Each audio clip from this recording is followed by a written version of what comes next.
Hans-Georg Lundald de Malmö et qui va continuer à nous parler de ses réflexions sur la chronologie, la datation. Et cette fois, ça ne va pas être sur la question des interdits. Cette fois, je préfère aller pourquoi c'est scientifiquement possible. Alors, C'est la théorie de la jeune Terre. tout à fait, tout Comment à on fait. peut étayer la théorie de la jeune Terre? Je vais ne prendre pas toutes les possibilités selon toutes les datations. Je vais les prendre à partir d'un certain angle. Il y a des hommes qu'on a datés, par exemple 38 ans avant Jésus-Christ ou 40 000 ans avant le présent. Et je crois que ça pourrait très bien être les derniers hommes qui ont vécu avant le déluge, ou ça pourrait être un peu plus tard, ce qu'on a daté en 28 000 avant le présent. Donc, l'année du déluge, selon le martyrologe romain, 957 avant Jésus-Christ, au début, les échantillons de cette année devraient avoir eu entre 1,33 et 6,18% carbone moderne. Ça ne veut pas dire que ça reste ça veut dire que ça reste un peu plus que la moitié de ça, parce que ça c'est ce qu'on avait au début, et ce qu'on mesure maintenant c'est après 5000 ans, donc c'est presque en bas vers la moitié, parce que 5730 ans c'est la demi-vie de carbone 14, et ça a pu être vérifié par des échantillons dont la provenance historique dans le temps est très très bien prouvée et documentée sans aucune tâche de doute. Alors,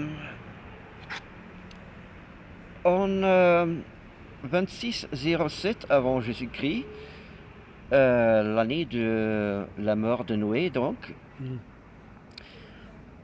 c'est l'année où les années suivent que débute Babel. Et on a pour le début de Göbekli Tepe des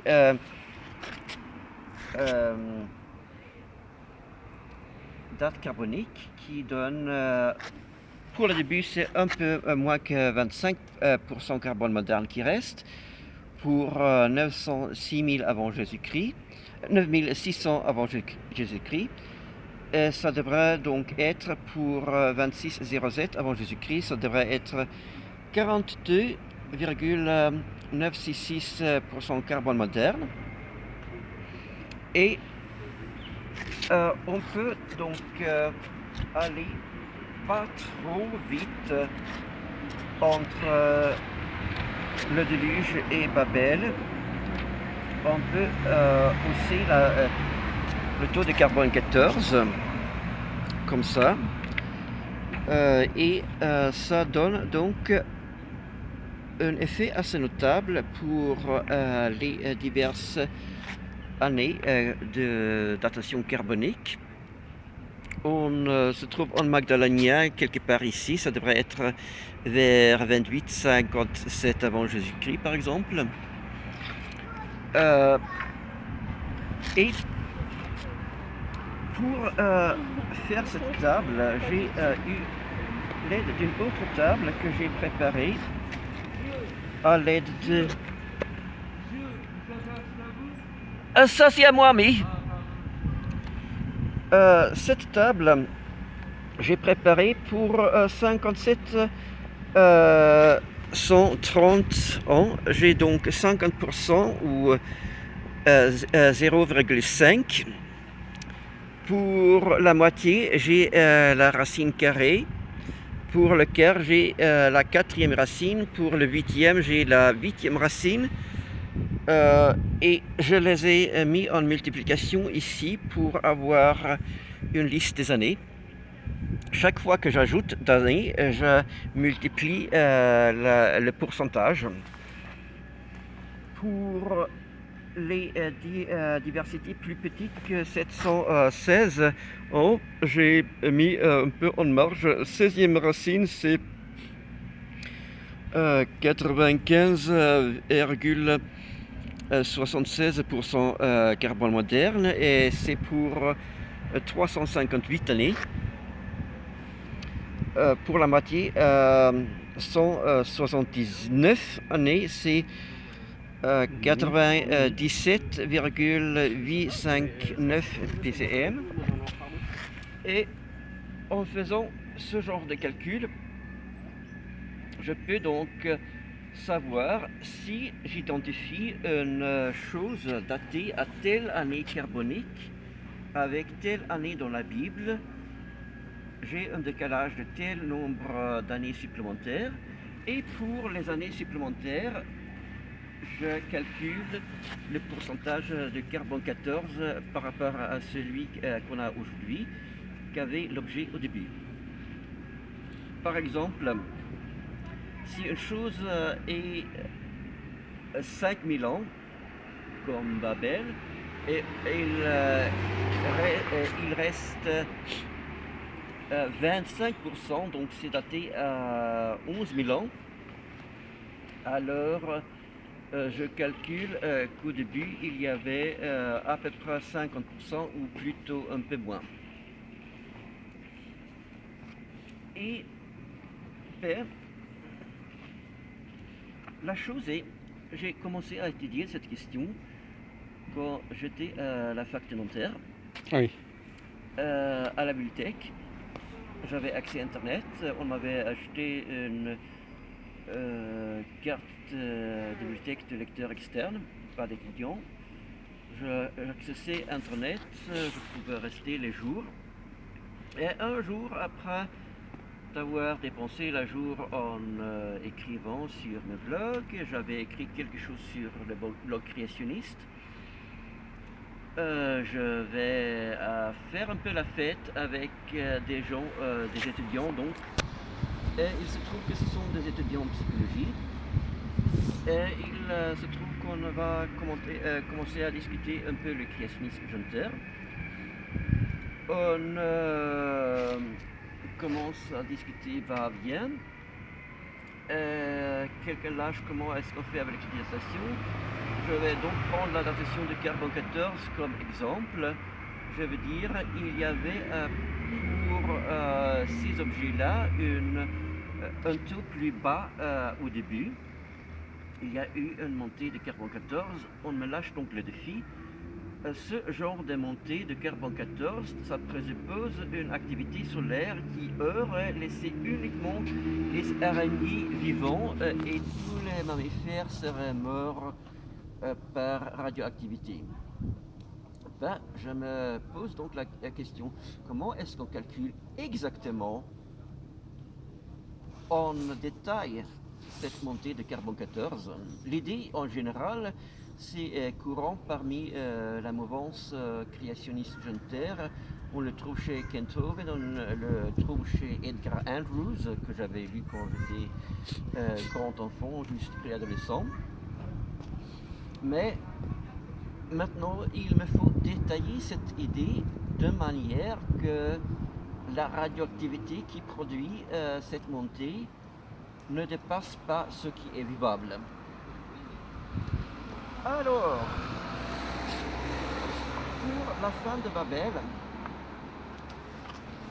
j'ai en 401 ans une production de 46,616 ppm, un ajout après ce qu'on avait au début, avant, et ce qui a été perdu par décomposition radioactive.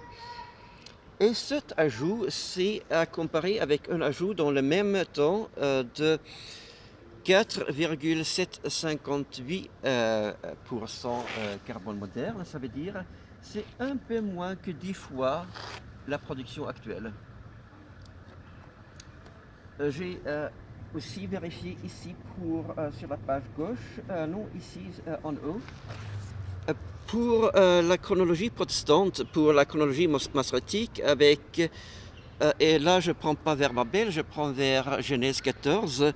Genèse 14 serait selon eux vers 372 ans après le déluge, parce qu'Abraham serait né 292 après le déluge.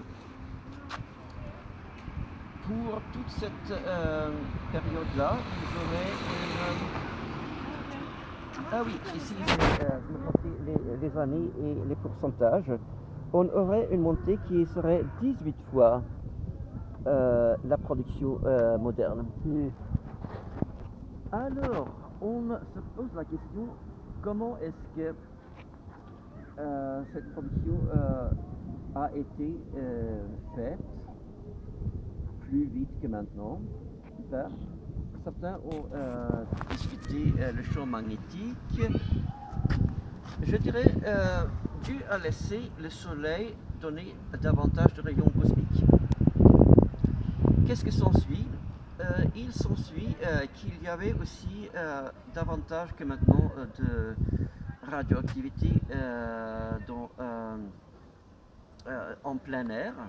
Il s'ensuit que c'était plus sage de rester dans l'ombre d'une grotte, quelque chose comme ça, de porter des vêtements de cuir. Donc, comme on faisait pendant l'âge de pierre, la paléolithique supérieure plus précisément.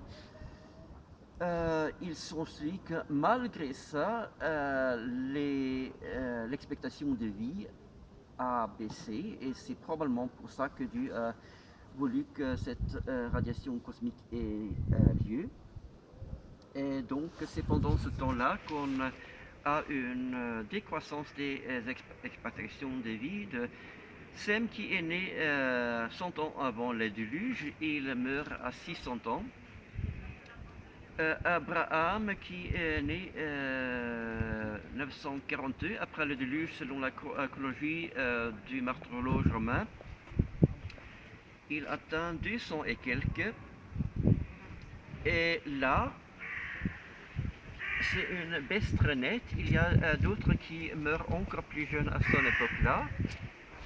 Et on se pose la question, comment ça se fait? Ben, un grand taux de radioactivité peut expliquer cette chose-là. Une autre chose avec radioactivité, c'est ionisant. Et quand on a noté les radiocarbones pour voies datées par exemple, d'autres chronologies ou objets historiques, ce qu'on appelle la petite âge de glace, on note à cette époque il y avait davantage d'activité solaire, et ça donne donc que l'activité solaire, ça donne une croissance du froid. Et si à cette époque il y avait 10 fois plus d'activité solaire, ça donne que c'est l'idéal pour expliquer la glaciation. Je ne suis pas le seul créationniste, les autres créationnistes aussi. Junter, les experts de Creation Ministries International, considèrent qu'il y a eu une seule après le déluge. Cette glaciation après le déluge, par contre, Michael Ord, je pense qu'il s'appelle, il veut qu'elle ce sera étendu entre le déluge et l'âge de Job. Job ou Job? Job. Job.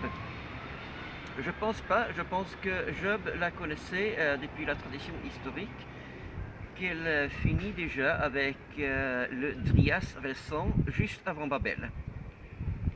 Et Job la connaît par l'histoire. Il n'était pas ignorant de ce qui s'est passé quelques siècles avant lui. Donc,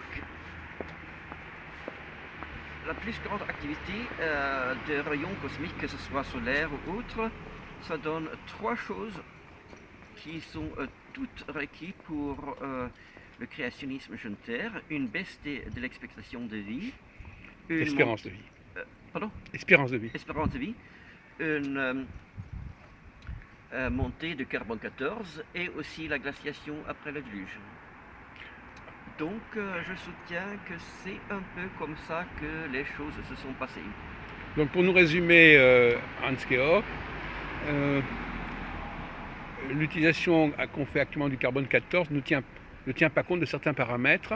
Ne tient pas compte des paramètres qu'on pourrait avoir eu une montée très importante entre le déluge et par exemple la chute de Troie. Mais vous dites que c'est lié à l'intervention divine. Oui, parce que Dieu a voulu probablement faire la glaciation pour, par exemple, pour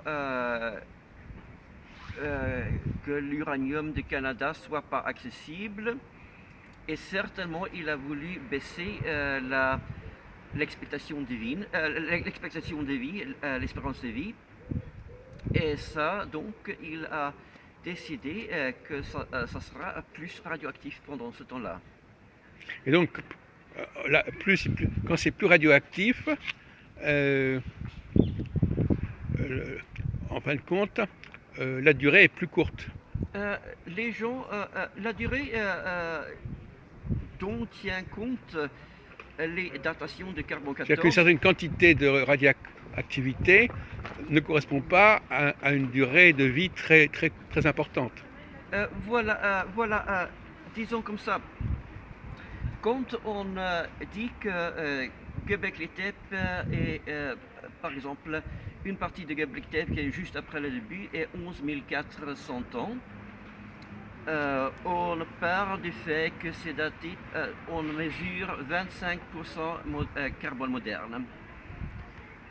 Attends, excusez-moi, qu'est-ce que veut dire le mot carbone moderne? Carbone moderne, c'est le taux actuel de carbone 14 Ah oui. vis-à-vis carbone 12. Carbone 12 est l'isotope stable, carbone 14 est ce qu'on utilise. Et on ne l'utilise pas en mesurant la quantité absolue, mais la quantité vis-à-vis carbone 12. Donc, si c'est 1 sur 1 trillion pour carbone 14 actuellement, 50% carbone moderne veut dire que c'est 1 sur 2 trillions. Je ne sais pas les exactes proportions, mais les pourcentages sont donc pourcentages du ratio entre carbone 14 et carbone 12. Mais alors, monsieur Lundal, mais qu'est-ce que vous pensez qu'il n'y a pas que la Terre? On date aussi l'univers, on date aussi d'autres galaxies. Enfin, le phénomène de datation n'est pas uniquement lié à la question du carbone 14, je suppose. Pas uniquement, non. J'ai d'autres choses à dire sur les datations des galaxies. Là, je suis simplement géocentrique. En 2001, je suis tombé sur cette question. On date ces choses à partir de ce qu'on appelle la lumière stellaire lointaine. Si une étoile est 4 années-lumière de nous, ça veut dire que la lumière qu'on voit aujourd'hui de cette étoile a été produite à l'étoile. L'étoile l'a brillé il y a 4 ans. Ce sera normalement, selon les astronomes modernes, le cas pour Alpha Centauri. Par contre, si on dit que les objets stellaires les plus lointains ont une distance de 13 milliards ou quelques années-lumière, ça veut dire que leur lumière devrait être produite il y a 13 milliards d'années. Ce qui cache vraiment la chronologie biblique, si c'est vrai. C'est vrai, oui. Par contre, comment est-ce qu'on mesure ces distances? Ben, la première étape de cette mesuration, que je ne conteste pas encore, c'est mesurer la distance entre Terre, Lune, Soleil et autres objets dans le système solaire. Là, on peut se rendre compte que cette lumière-là sur la planète, sur la Lune, vient du Soleil. Et en venant du Soleil, on peut se rendre compte à quel endroit partie de nous se trouve le Soleil. Donc on peut avoir tous les angles d'un triangle. Par contre, pour avoir tous les angles d'un triangle pour Alpha Centauri, on part du supposé que Alpha Centauri se trouve dans le même endroit et c'est la Terre qui bouge. Donc on a Alpha Centauri là-bas, on a Terre position A ici, Terre position B ici et le Soleil se trouve entre les deux. Par contre, si c'est pas la Terre qui tourne mais le Soleil qui tourne, alors il faudrait trouver une explication pourquoi Alpha Centauri se déplace visuellement. Et mon explication c'est que Alpha Centauri se déplace réellement. C'est un ange qui meut chaque planète, Ah, y compris le Soleil, y compris la Lune, y compris les autres étoiles. On peut le voir assez facilement dans les pères de l'Église si on regarde le commentaire sur Josué 10. ah oui, Et- la fameuse histoire de Josué qui arrête le soleil, etc. Exact. Qui a fait l'objet de cette Jo- Galilée. Josué s'adresse à Soleil et Lune, donc il s'adresse aux anges qui font bouger le Soleil et font bouger la Lune. Et ça veut dire que régulièrement, depuis la création jusqu'à maintenant, et pour toute la durée de l'univers, c'est chaque mouvement sur les objets célestes, c'est un mouvement fait par les anges. C'est aussi donc le cas pour les mouvements des étoiles qu'on enregistre comme parallaxe, qu'on interprète comme mouvement visuel et donc causé par le supposé mouvement par la Terre. Donc, il y a deux étapes pour éliminer ces 4 années-lumière vers Alpha Centauri et par là aussi les 13 milliards d'années-lumière vers les objets les plus lointains. Les deux étapes, c'est la Terre ne bouge pas et les étoiles qui bougent à cause des anges qui les font bouger. Donc, je peux avoir tous les étoiles, ce qu'on appelle étoiles, hormis le Soleil, peuvent être juste en dehors du système solaire et ce qu'on a en Voyager 1 et Voyager 2, ça n'a pas encore atteint la distance d'une journée-lumière. J'imagine qu'au moins à la création, les étoiles se trouvaient à la distance d'une journée-lumière, de manière que les étoiles créées jour 4 étaient repérables par les oiseaux et les dauphins créés jour 5 et vu le premier soir de sabbat par Adam et Ève après jour 6. Alors, vous reprenez une des cosmogonies très anciennes. Enfin, Oui, vous raisonnez comme un homme de l'Antiquité, quelque part. comme l'Antiquité ou du Moyen-Âge. Encore au Moyen-Âge, on voyait avant Copernic, en fait, quelque part. Attendez, Copernic ne remettait pas en question l'explication des anges. Il était juste en train de dire que les orbites sont plus beaux si on place le Soleil au milieu. Donc, Dieu a voulu faire quelque chose de beau. Donc, il a placé le Soleil au milieu de tout l'univers. Le problème avec ça, c'est qu'il n'avait pas vu ce qu'on appelle le spirographe. Vous connaissez cet instrument? Non, désolé. Je vais essayer de dessiner un peu.